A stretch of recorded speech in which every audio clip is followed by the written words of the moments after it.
Une tentative d'assassinat qui ne va pas empêcher Donald Trump de poursuivre sa campagne, le candidat républicain plus que jamais au combat. Oui, fight, fight, fight, ce sont les mots qu'il a prononcés après sa blessure, le visage marbré de sang, le poing en l'air, l'image a fait le tour du monde.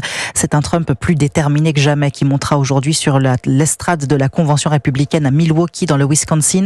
50 000 spectateurs attendus pour cet événement qui doit officiellement investir le candidat républicain et dont la sécurité, malgré l'attaque de samedi, n'a pas été renforcée. Alors la sécurité justement en question, Fanny, comment le tireur a-t-il pu déjouer le protocole des services secrets? L'enquête se poursuit pour savoir s'il y a eu défaillance de l'équipe de sécurité, mais aussi pour comprendre qui est ce jeune homme de 20 ans qui a failli tuer l'ancien président américain.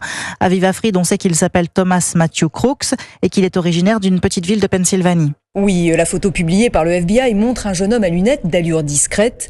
Il était inscrit comme électeur républicain, mais avait donné quelques dizaines de dollars à des causes démocrates.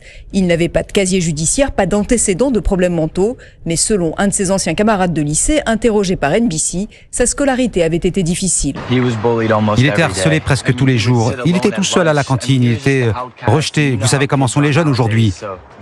Ils voient quelqu'un comme ça et ils le prennent pour cible parce qu'ils trouvent ça drôle. Franchement, c'était triste. Le tireur a utilisé une arme semi-automatique achetée légalement par son père. Des explosifs ont aussi été retrouvés dans sa voiture et à son domicile. Le FBI décortique en ce moment son portable pour tenter de comprendre son geste, mais il aurait agi seul. Les mesures de sécurité sont, elles, très critiquées, d'autant que selon la police locale, un officier s'est hissé sur le rebord du toit où se trouvait le tireur, qu'il a alors mis en joue. Le policier a dû redescendre et c'est à ce moment-là que le tireur a touché Donald Trump.